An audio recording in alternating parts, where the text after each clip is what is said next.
안녕하세요. 20강 시작해 보도록 하겠습니다.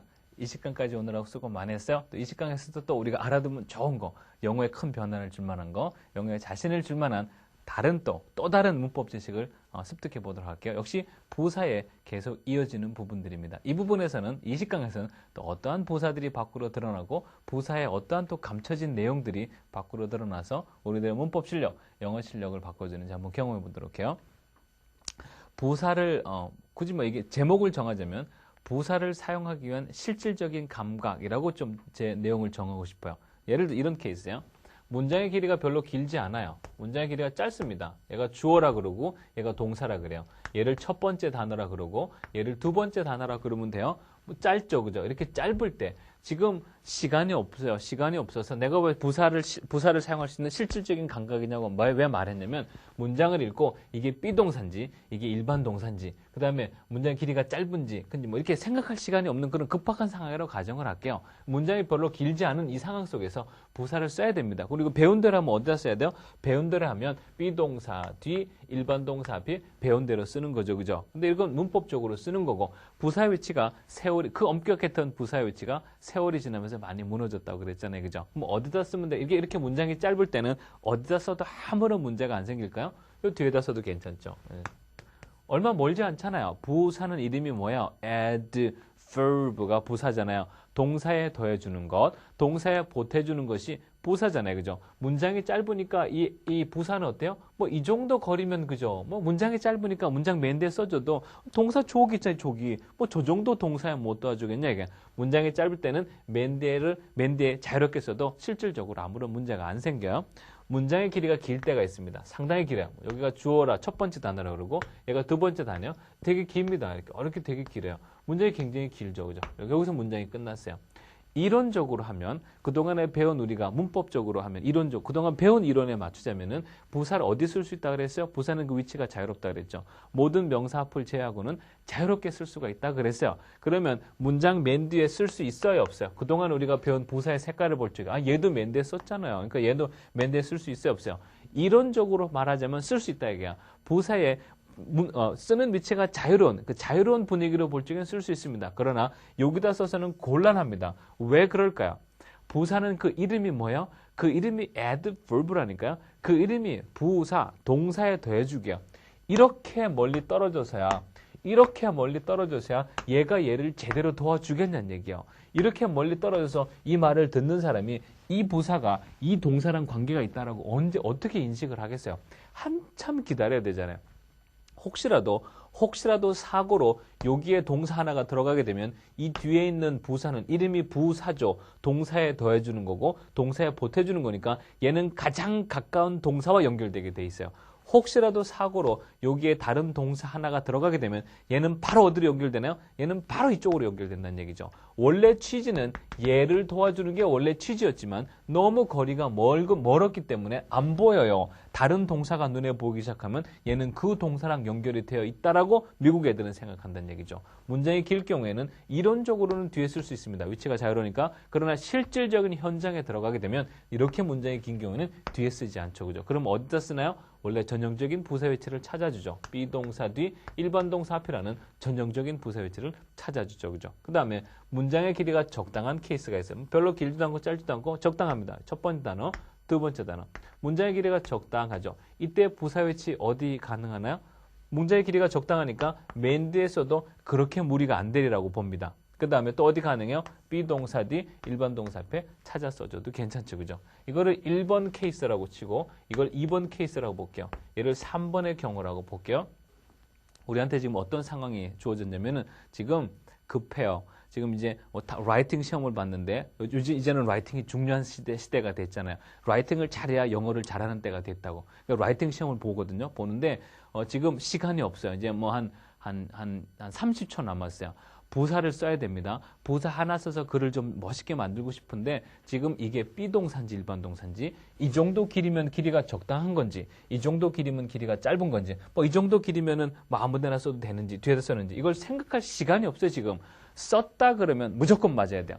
썼다 그러면 무조건 맞아야 되는 이 긴박한 상황 속에서 부사 위치를 잡아야 됩니다. 생각할 시간이 없죠, 그죠? 길이 생각할 시간 없어요. 바로 쓰면 무조건 맞아야 돼요. 썼다 그러면 무조건 맞는 자리가 있어요. 어딜까요? 썼다 그러면 무조건 맞는 자리. 생각할 수 있는 시간 3초 줄게요. 1, 2, 3. 어디다 쓰면 무조건 맞아요? 무조건 맨 앞에다 쓰면 무조건 맞죠, 그죠? 맨 앞에 쓰면 100% 개런티 하죠, 그죠? 왜요? 맨 앞에 썼다는 얘기는 요거 썼어요. 그 다음에 뭐 나와요? 그 다음에 주어라는 명사가 나오죠. 그래서 뭐 하나 가로막힌 것 같아요? 동사가 눈에 안 보이려고 그래요? 근데 바로 그 다음에 뭐 나오죠? 바로 그 다음에 전부 다 동사 나오죠. 내가 부사야. 내가 부사인데, 요렇게 보니까, 요쪽에 뭐, 요렇게, 내가 부사인데 이렇게 보니까, 요쪽에 주어가 하나 있어요. 요렇게 보니까 바로 그 뒤에 뭐요? 바로 그 뒤에 동사란 얘기요. 바로 그 뒤에 동사니까 이 정도 거리면 그렇게 먼 거리 아니에요. 이 정도 거리면요. 그 동사 보니까 나야, 내가 너 도와줄게. 금방 연결이 되죠. 그죠? 여러분 썼다 그러면 100% 맞아야 되는 상황에 지금 시간에 그런 상황에 처했어요. 부사 앞에다 쓰면 100% 맞습니다. 정리할게요. 부사 위치 역시 자유롭습니다. 문장 맨 앞에 쓰세요. 문장 맨 뒤에서도 괜찮지만 길이를 좀 보고 쓰도록 하세요. 이런 맨 앞과 맨 뒤에 대한 걱정을 하고 싶지 않으세요? 비동사 뒤 일반 동사 골라 쓰면 되는데 이게 비동사인지 일반 동사인지를 보고 확인해야 되겠죠. 그죠? 부사를 쓸 수 있는 자리, 일단 실질적인 감과 문장을 보지 않고 길이만으로 부사 위치를 잡는 방법 잠깐 설명을 했어요. 그 다음에 한 가지 앞쪽에서 옛날에 설명한 적이 있었는데 영어는 중요하고 그리고 강조하고 싶은 거일수록 어디로 보낸다 그랬나요? 영어는 중요하고 강조하고 싶은 것으로 어디로 보내나요? 앞으로 보내요? 뒤로 보내요? 어떻게 보내요? 앞으로 보내죠. 그죠? 영어는 중요하고 강조하고 싶은 것으로 앞으로 보냅니다. 예를 들어서 지난번에 우리 그래서 뭐 콜라 2잔 주세요. 근데 영어로 뭐라죠?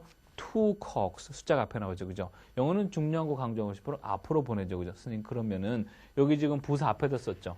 앞에다 썼잖아요. 그죠? 이게 정말로 아무런 영향을 주지 않을까요? 영어의 뉘앙스에 주죠. 그죠? 왜요? 영어는 중요하고 강조한 것을 어디로 보낸다고요? 앞으로 보내죠. 부사를 앞에다 쓸 수도 있고 문장 맨 뒤에다 쓸 수도 있고 중간에 집어넣을 수 있음에도 불구하고 여러 가지 초이스가 있음에도 불구하고 앞에다 썼다는 얘기는 얘를 지금 뭐 한다는 얘기요? 강조한다는 얘기가 되죠. 잘 기억하세요. 여러분 부사 위치가 자유로우니까 정말 아무데나 써도 괜찮습니다. 그렇다고 해서 그 위치를 정말 아무데나 썼다고 해서 정말 뉘앙스가 달라지지 않을까요? 뉘앙스 차이가 나죠. 부사 혹시 앞에다 쓰셨나요? 강조하게 된다는 점 기억하도록 하세요. 여러분이 만약에 글을 쓰다가 모든 부사를 앞에다 다 썼어. 그럼 잘 쓴 글이야 못 쓴 글이야? 문법은 맞아요. 그러나 뭐가 어색하나요? 뭐가 어색해요? 너무 강조했죠. 그죠? 거기 봐보세요. 여러분 교환해 보면은 네모 박스를 쳐놨습니다. 그래서 내가 지금 방금 설명한 거예요. 다시 리뷰합니다. 영어는 중요한 것 그리고 강조하고 싶은 것으로 어디로 보내나요? 앞으로 보냅니다. 그러므로 부사를 맨 앞에 썼다라고 쓰게 되면 본인의 의지와는 관계없이 뭐 하는 게 되죠? 강조한 표현이 돼요. 아예 나는 그냥 부사 위치도 잘 모르고 이제 오늘 처음 배웠으니까 나는 100% 맞으려면 앞에 쓴다는 걸 배웠기 때문에 나는 썼지 굳이 강조할 생각이 없었어요. 안타깝지만 본인은 그렇게 생각할지 모르지만 그 말을 듣는 미국 사람은 뭐라고 생각하겠어요? 너 강조한 거야. 왜요? 뭐 영어는 중요하고 강조한 것으로 앞으로 보내기 때문에 그렇죠. 그럼 이제 부사 위치에 따라 달라지는 그런 글의 감각을 한번 들어보세요. 여러분이 잘 들어봐요. 정말 위치에 따라서 정말 달라지나 안 달라지나 봐봐요. Always 항상이죠. Always I go there. Always 항상 나는 거기 가요. Always I go there. 지금 듣기에 뭐가 강조된 것 같아요? Always. 내가 always를 강조하지 않고 그냥 글의 흐름상 필요해서 집어넣어 볼게요. I always go there. 이때 always가 강조하게 들리나요? 앞에 것만큼 아니죠. 그죠? 이제 내가 always를 무슨 뉘앙스로 쓰냐면요. 그 말을 할까 말까 망설였어요. 그냥 거기 가는데 항상 간다고 말을 할까 안 할까 하다가 그냥 항상 간다 하면 또 말해도 괜찮을 것 같아. 그래서 그냥 그야말로 부연 설명으로 살짝 집어넣은 말투를 들어보세요. I go there always. 분위기 많이 다르죠. 그죠? 세 개 다 얘기합니다. always 강조했어요. always I go there. I always go there. I go there always. 위치에 따라서 그 강조되는 뉘앙스가 차이가 나죠. 우리 한국말은 어떻게 강조해요? 우리 한국말도 똑같죠. 들어보세요. 항상 나는 거기 가요. 나는 항상 거기 가. 나 거기 가.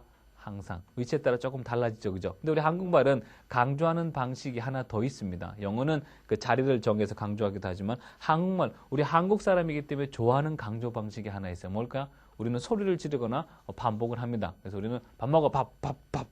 항상 나는 거기를 할 수 있어요. 그래서 일단은 위치상으로 강조되는 방식이 먼저입니다. 한국말도 앞에 쓰면 강조한 거야. 영어도 앞에 쓰면 강조한 거죠. 부사 위치 자유롭습니다. 그러나 그 위치에 따라 전달되는 뉘앙스는 차이가 날 수가 있죠. 그죠? 그럼 이제 또 생활 가운데 많이 쓰는 부사 몇 개 정도 우리가 알아두면 좋을 것 같아요. 왜냐하면 부사 내내 공부했는데 아는 부사가 몇 개 없어. 그것도 곤란하죠. 그죠? 두 가지 질문하고 넘어갈게요. 부사를 처음 배운 우리 초보자 그럼 부사를 처음 배우는 이제 시작하는 도전자들요. 부사를 처음 배운 도전자들이 많이 저지르는 실수가 뭐죠? 아마 그런 실수를 간간히 했을 겁니다. 무슨 실수 많이 하나요? 전부 다 앞에 쓰죠, 그죠? 전부 다 앞에 쓰죠, 그죠? 전부 다 beautifully I decorated the room. 나는 그 방을 아주 아름답게 꾸몄습니다. 뭐 nicely he has finished the work. 네, 전부 다 앞에 always I go there. frequently we meet. 전부 다 앞에 쓰죠, 그죠? 그런 실수를 많이 하게 돼요. 앞에다 많이 쓰게 되면 다 뭐 한 게 된다 그랬어요? 다 강조한 게 된다 그랬죠, 그죠? 잘 조절하도록 해요. 그 다음에 글을 쓰는 데 있어서 모든 부사를 전부 앞에 써놓으면 잘 쓴 글에 못 쓴 글이야? 못 쓴 글이죠. 왜요? 강조했기 때문에. 이 두 가지 같은 질문이었긴 하지만 잘 기억해 놓도록 하세요. 이제 생활 가운데 많이 쓰는 부사를 내가 적어볼 테니까 여러분이 잘 보고 첫째 이 부사들을 외워야 됩니다. 왜 그러냐면 이 부사가 얼마나 중요한지는 뭐 두 번 말할 필요도 없어요. 왜 그러냐면 선생님 내가 여러분 이 부사 중요하니까 외우세요. 그러기 전에 이미 여러분들이 많이 들어봤어요. 이미 여러분이 많이 써봤습니다. 영어로요? 아니요. 한국말로도 굉장히 많이 썼어요. 한국말에 많이 쓰는 표현을 영어에서 안 쓰나요? 있을 수 없죠. 그죠? 똑같이 사람 사는 세상인데 누구는 많이 쓰고 누구는 안 써요? 우리가 많이 쓰면 걔네들도 많이 씁니다. 상당히 빈도수가 높은 부사들이라고 할 수가 있어요. 볼게요. never이라는 단어가 있고 많이 들어봤죠, 그죠? never, 그죠? never. 뭐 결코만인 아니다. 그 다음에 often이라는 거 있고 여러분 교환에 다 있습니다. 내가 쓰는 이유는 좀 이따 설명하려고 그래요. 그러면 조금 작게 쓸게요.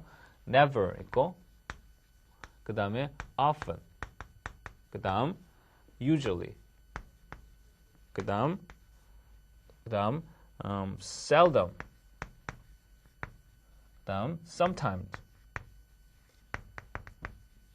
그 다음 hardly ever, 그 다음에 rarely, 그 다음에 always. 하나, 둘, 셋, 넷, 다섯, 여섯, 일곱. 모두 8개의 부사를 여기다 적어놨습니다. 생활 속에서 대단히 많이 쓰는 빈도수를 가지고 있죠. 그죠? 자, 여러분이 한번 잠깐 시간을 줄 테니까 나름대로고 한번 그 흐름을 가장 빈도수가 높은 거에서부터 가장 빈도수가 낮은 데까지 여러분이 한번 그 라인을 한번 정해보세요. 여기를 내가 100%라 그럴게요. 100%는 맨날 항상 일어나는 일이죠. 그죠? 그 다음에 여기 끝을 0%라고 그럴게요. 네. 그럼 요 사이 이제 라인이 있을 거잖아요. 네. 여러분이 한번 여기 있는 이 7단어를 잘 정리해서 여기다가 한번 집어넣어 보세요. 여기다 집어넣어서 한번 라인을 만들어 보도록 하세요. 100%는 가르쳐 줄게요. 얘는 always죠. 그죠? 그 다음에 저기 0%는 뭐예요? 얘는 never지 뭐. 그 사이에 그럼 도대체 무엇이 들어가서 그 순서 매김, 자리 매김만 하면 좋을까? 잠깐 시간을 줄 테니까 한번 여러분이 이 라인을 정해 보도록 하세요. 잠깐 시간을 줄게요. 1초, 2초, 3초, 4초, 5초, 6초, 7. 수고했어요. 물론 여러분이 방송을 듣다 잠깐 퍼즈 한 다음에 충분한 시간을 가져도 돼요. 내가 한번 해볼게요, 여러분. 대단히 많이 쓰는 단어긴 한데 이게 우리가 생활 가운데는 그다지 썩 많이 쓰지는 못했을 거예요. 왜 그러냐면은 얘네들 뜻은 알아요. 뜻은 아는데 얘를 어느 정도 빈도를 가지고 써야 될지 모르겠다는 얘기예요. 지금 내가 이 상황에서 usually를 쓸까? 지금 내가 이 상황에서 often을 쓸까? 그걸 가늠을 못해. 그러니까 아예 우리는 말을 안 하죠. 그러니까 이거 애매하잖아. usually, often 애매하잖아요. 그러니까 우리는 아예 확실한 뭐로 몰려? 그러니까 전부 다 always 다 쓰는 거야. 지금 hardly ever를 쓸까? rarely를 쓸까? seldom을 쓸까? 정해야 되는데 정확한 빈도수를 몰라요. 도대체 seldom은 어느 정도 돼야 seldom을 써야 되는지, 그다음에 rarely는 어느 정도 돼야 rarely 쓰는지 모르겠다 얘기야. 그걸 모르니까 우리는 무조건 어디로 가버려? 무조건 never로 가버리는 거죠. 그래서 우리는 always, never를 그렇게 선호하고 좋아하는 거야. always 다음에 뭐 쓸까요? 여기 다음에 always 다음에 여기 다음에 뭐 쓰는 거죠? 이 중에 하나 골라보세요. 가운데를 먼저 찍어볼까요? 제일 가운데 뭐 쓰면 좋아요? 아무래도 가운데는 sometimes가 될 확률이 높고 sometimes. 그다음에 요 가운데 sometimes 기준을 잡고 always 다음에 뭐 썼어요? 두 단어를 놓고 가장 많이 갈등을 합니다. 여기에다가 지금 often을 쓸지, 또 often을 쓸지, 여기에다가 usually 쓰고 고민을 많이 합니다. 많은 학생들이 여기에다 뭐를 쓰냐면, 대개 학생들이 여기다 often을 쓰게 되죠. 그러나 뭐를 먼저 쓰는 게 좋냐면 usually입니다. 아니 선생님, often은 종종 자주기 때문에 지금 막 일어나는 일인데 왜 often 안 쓰고 usually 쓰냐? 나도 usually 쓰고 싶어요. 그러나 그 뒷 배경을 들어보면 조금 이해가 될 거예요. 잘 들어봐요. 내가 영어로 이렇게 얘기했어요. I usually go to bed. go to bed가 잠자리에 들다요. I usually go to bed at 10. 나 주로 종종 10시에 잠자리에 가요. I usually go to bed at 10. 여러분이 들어보게. 나 usually go to bed. usually 10시에 잠자리 자요. 어제 몇 시에 잤을 것 같아? 어제 10시, 그죠? 10시, 그죠? 오늘 내가 그동안의 그 분위기를 볼 적에 내가 오늘 몇 시에 잘 것 같아요? 10시, 그죠? 내일은 내가 몇 시에 잘 것 같아요? 내일도 10시죠, 그죠? usually는 바로 습관입니다. usually는 누가 들어도 영어로 들을 적에 usually는 누가 들어도 이건 바로 습관입니다. 얘는 나는 그러면 usually 10시에 잔 게 몇 년 됐어요? 몇 달 됐어요? 꽤 오래됐겠죠, 그죠? 내가 often 써볼게요. often은요, 당장 볼 적에는 often이 더 자주 일어나는 일 맞아요. 네, 이렇게 얘기할게요. I often go to bed at 10. 나는 종종 자주 10시에 잡니다. 어제 몇 시에 잤을 것 같아요? 어제 10시에 잤을 것 같아. 내일 몇 시에 잘 것 같아요? 내일도 10시에 잘 것 같아요. 한 달 후에 몰라요. 한 달 전에 내가 어떻게 했을 것 같아요? 모르죠, 그죠? often은 이런 느낌이에요. 지난달까지는 굉장히 바빠서 10시에 자는 거 꿈도 못 꿨어요. 근데 이번 달서부터는 이상하게 시간이 나기 때문에 꼬박꼬박 10시에 습관적으로 잘 수가 있었어요. 다음 달 스케줄 나와봐야 알겠습니다. usually는요, 지난달, 1년 전, 앞으로 한 달 후, 1년 후 아마 특별한 일이 없는 이상 usually 10시에 자게 될 거라고 봅니다. 그러면 결국 당장 볼 때는 often이 더 자주 한 거야. 그러나 장기적으로 볼 때는 결국 누가 더 많은 습관을 반복했을까요? usually죠, 그죠? 예를 들어 이런 예를 들게요. 나는 주로 I usually go to the movie theater on Sunday. 난 일요일 날 usually movie theater에 갔어요. 그럼 간지 얼마나 됐어요? 규칙적으로 상당히 오래 갔겠죠. 이렇게 얘기했어요. I often go to the movie theater on Sunday. 그러면 나는 썬데이에 종종 무비theater에 갑니다. 최근 썬데이에, 최근 한 달간 썬데이, 최근 두 달간 썬데이는 종종 영화 보러 가요. 그러나 습관이 아니기 때문에 usually하고 놓고 볼 때는 결국 장기간 습관이었던 usually가 더 많은 빈도수를 반복하게 되죠. 이해되죠, 그죠? 당장 볼 때는 often이 맞아요. 그러나 장기적으로 볼 때는 usually가 더 많이 반복하게 되죠. 그 다음이 뭐요? 그 다음이 바로 often이죠, 그죠? 그래서 always, usually, often이 일단은 맞는 순서라고 볼 수가 있는데 물론 상황에 따라서 뭐 좀 바뀔 수도 있다고 봅니다. 일단은 라인을 그리자면 이렇게 돼요. 그 다음에 뭐 쓰죠? 여기 often 썼고 never, 그 다음에 usually, 그 다음에 뭐 sometimes 썼고 이제 뭐 남았어요? always 썼고 뭐 남았어요? always, usually, often, sometimes. sometime 다음에 뭐 쓰죠? sometime 다음이 바로 이거 다음이 seldom이죠. sometime 다음이 seldom이죠. seldom 다음이 뭐죠? seldom 다음이 hardly ever죠. seldom 다음이 hardly ever. 그 다음에 hardly ever, never 바로 전 단계는 뭐예요? never 바로 전 단계면 얘가 rarely죠, 그죠? 이게 일반적으로 정할 수 있는 이 단어들의 순서입니다. 무조건 never라고 항상 말하는 것도 곤란하죠, 그죠? never보다 조금 덜한 경우는 rarely죠, 그죠? rarely보다 조금 덜한 케이스는 hardly ever죠. hardly ever보다 조금 더한 케이스는 뭐요? seldom이죠, 그죠? 결국 sometimes 전까지 무려 하나, 둘, 셋, 네 개의 빈도 레벨이 있었다는 얘기예요. 우리는 이 빈도 레벨을 모르니까 무조건 뭐 쓰냐? 무조건 never를 쓰게 되죠. 두 단어를 더 소개해 줄게요. 이 두 단어도 대단히 많이 씁니다. 단어들은 알아요. 머릿속에 단어는 있는데 문제는 뭐예요? 이 단어를 말하지 않는다는 점이죠. 왜 말 안 해요? 그 두 단어가 어느 빈도 레벨에 들어가는지 맞추지를 못해요. 그러니까 그 단어를 안 쓰죠. 여러분이 또 잠깐 한번 집어넣어 보세요. 그 두 단어는 한 단어 하는 이거요. occasionally. 우리가 부사 내내 공부했는데 이러한 부사를 모르고 있거나 이러한 부사를 쓰지 못하면 그것도 문제입니다. 우리가 지금 문법 배우는 왜 문법을 배워요? 영어 잘하려고 문법 배우지 문법 학자 되려고 배우는 게 아니에요. 영어 잘하는 사람은 이 단어 다 알아요. occasionally라는 단어 다 알죠. 그 다음에 또 무슨 단어 있어요? frequently. 이 단어 있죠, 그죠? 두 단어. 둘 다 해석이 상당히 비슷합니다. 종종, 자주, 빈번이라는 뜻이요. 상당히 뜻이 비슷하죠, 그죠? 얘하고는 도대체 어느 정도 빈도수가 되면 쓸 수 있을까요? 얘하고는 도대체 이 라인 중에 어디에 집어넣으면 좋을까요? 집어넣어 보도록 할게요. 이렇게 색깔 약간 다른 거 쓸게요. occasionally 어디다 집어넣을까요? 상당히 빈도성은 없죠. frequently. frequent부터 뭔데 집어넣어요? frequently 어디 들어가나요? usually 바로 뒤쯤에 들어가게 되죠. 좀 더 자세한 정보를 줄게요. 10번을 기준으로 할 적에 이렇게 10번을 기준으로 할 적에 5번이요. 10번을 기준으로 할 적에 frequent는 어느 정도 빈도수냐면은 거의 9번에서 10번 사이 정도가 돼요. 9번에서 10번 사이가 frequent입니다. 만일에 이렇게 얘기했어요. 내가 I frequently go to the PC방. 내가 frequently PC방에 자주 가요. 그러면 10번 중에 몇 번은 PC방 간다는 얘기예요? 10번 중에 9번은 PC방 간다는 얘기죠. 상당히 빈도수가 높죠. 그죠? 거의 usually always 붙어 있는 수준이라고 할 수가 있죠. 그죠? 그 다음에 occasionally는 어느 정도 가면 될까요? 얘는 한 단계 떨어지죠. 얘는 바로 어디로 가냐면 얘는 바로 요 뒤에 갖다 붙죠. 10번을 기준으로 했을 경우에 occasionally는 한 8번 정도의 빈도수라고 할 수 있어요. 8번에서 한 7번 정도의 빈도수라고 할 수가 있어요. I occasionally meet my friend in the theater. 나는 극장에서 내 친구를 occasionally 만나요. 그러면 10번 가면 몇 번은 만난다는 얘기요? 7번 내지 8번은 만난다는 얘기죠. 그죠? 부사들이 많이 나왔죠. 그죠? 우리가 내내 부사 공부했는데 이러한 부사 뜻을 몰라. 내내 공부했는데 이 부사의 그 라인을 모르겠어요. 빈도 라인을 모르겠어요. 특히 이 두 단어. 글의 레벨을 결정하는데 결정적인 도움을 주는 occasionally, frequently 이 단어들을 뜻을 모르고 빈도수를 몰라요. 좀 문제가 되겠죠. 물론 상황에 따라서 frequently나 occasionally 어디다 쓸 수 있어요? always 바로 다음에 빈도수를 써도 별 무리가 안 됩니다. 여기 나온 단어 정리할게요. always, usually, often, occasionally, frequently는 전부 다 빈도수가 어떻게 해요? 상당히 높습니다. 그러면서 상당히 높은 빈도수를 말하고자 할 때 이 5단어를 잘 기억하도록 하세요. 지금 이 바쁜 문법 시간에 내가 문법 설명하는 시간을 조금 줄이고 단어를 설명한다는 얘기는 무슨 말이겠어요? 이 단어 모르면 영어 못합니다. 이 단어 길거리 가는 모든 미국 사람, 여러분 미국 펜팔하는 친구 누구한테 물어보세요. 이 단어들이 생활 가운데 얼마나 자주 쓰이는지 물어보세요. 전부 다 뭐라 그럴까요? frequently 또는 always, 대단히, usually, often, occasionally 항상 자주 쓰인다고 말할게요. 꼭 기억해 놓도록 하세요. 그 다음 단계. 우리가 지금 내내 부사를 공부했으니까 이제 정리하는 입장에서 왜 우리가 부사를 공부하기 전과 우리 3강에 걸쳐서 부사를 공부하잖아요.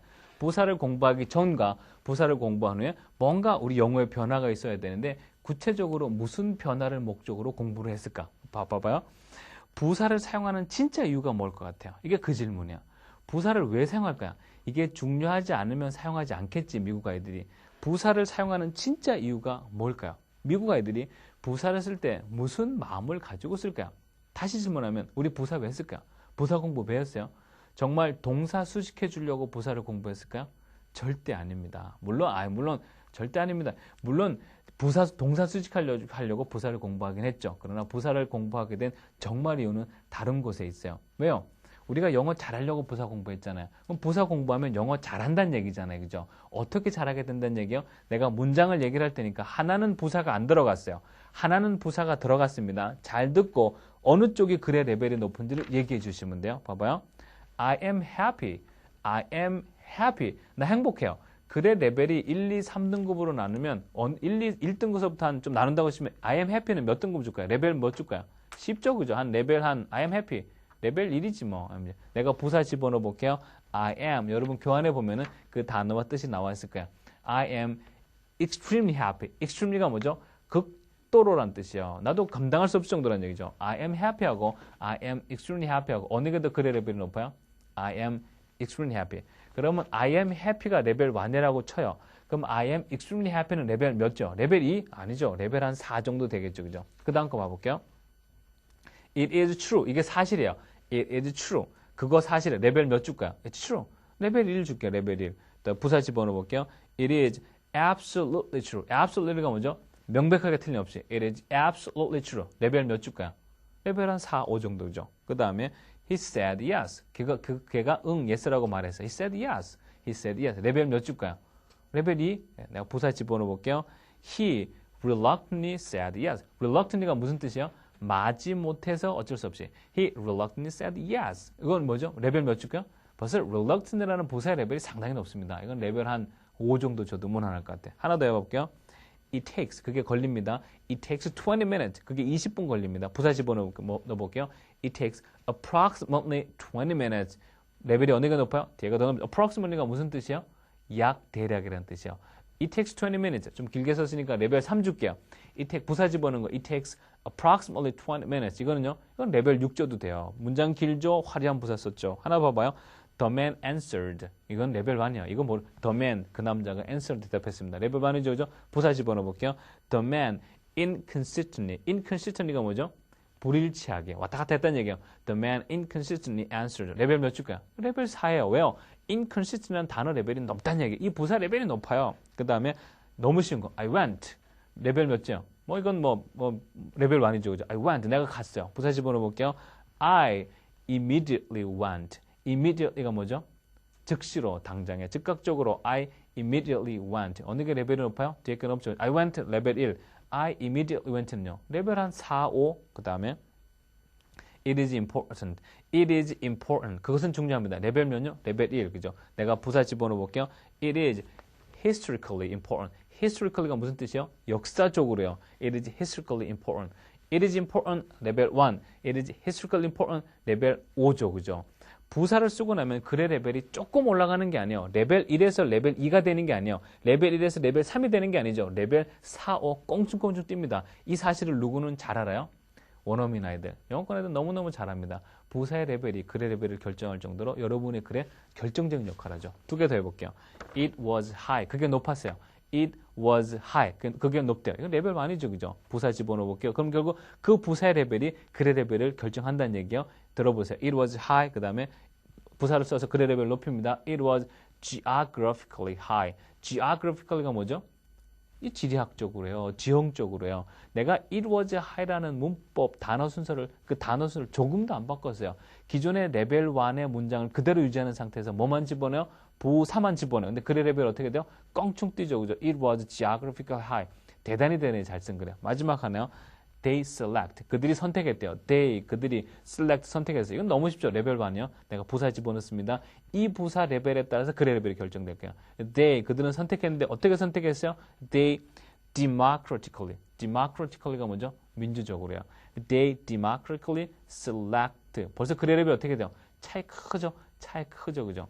내가 처음부터는 일방적으로 여러분 처음 시작하자마자 여러분 부사를 쓰게 되면 글의 레벨이 굉장히 올라갑니다. 앞으로 많이 쓰세요. 그럼 느낌이 와요, 안 와요? 약해요. 지금 보니까 어때요? 부사를 쓰기 전하고 부사를 쓰고 난 후에 글의 레벨은 조금이 아니라 굉장히 그 차이가 많이 납니다. 누구는 이 사실을 알아요? 원어민 아이들은 이 사실을 너무너무 잘 압니다. 여러분 부사를 쓰기 전하고 부사를 쓰고 난 후에 문장에 겪는 급격한 변화가 하나 있어요. 그게 뭐죠? 바로 글의 레벨이죠. 내가 중요한 질문을 3가지 하도록 하겠습니다. 3가지 질문은 설명할 거를 다시 물어보는 식으로 하는 거예요. 잘 정리하라는 뜻이죠. 부사를 쓰기 전과 부사를 쓰고 난 후 문장에 겪는 큰 변화, 가장 큰 변화가 있어요. 뭐죠? 글의 길이 조금 길어지긴 합니다. 글의 길이를 정말 길게 쓰고 싶으면 화려한 부연 설명을 쓰도록 하세요. 전치사. 그거 말고 부사를 쓰고 나서 조금 길어지죠. 부사를 쓰고 나서 그 문장에 겪는 가장 큰 변화는 뭐죠? 글의 레벨이라는 얘기예요. 글의 레벨. He went. He immediately went. 레벨 차이 많이 납니다. 그 다음에 부사는 글의 레벨을 조절하는데 결정적인 역할을 한대요. 그래요, 안 그래요? Yes. 부사는 글의 레벨을 조절하는데 결정적인 역할을 하죠. 여러분 지금 혹시 문장을 하나 썼어요. 근데 저한테 가지고 왔습니다. 내가 그래서 이렇게 얘기했어요. 글의 레벨을 조금만 높여주세요. 조금 자세하게 써보세요. 그러면 그 문장을 그대로 유지하는 상태에서 그 단어별을 그대로 유지하는 상태에서 당장 필요한 게 뭐 있어요? 부사 집어넣으시면 되죠. 그죠? 그 다음 부사가 가지고 있는 최고의 장점 3가지. 부사 가지고 있는 결정적인 장점 3가지 뭘까? 워낙 중요하니까 내가 씁니다. 부사 가지고 있는 최고의 장점 3가지가 있대요. 이것 때문에 부사가 화려하게 쓰이죠. 첫 번째, 부사 가지고 있는 최고의 장점 뭐죠? 문법의 영향을 받지 않죠. 무슨 문법이죠?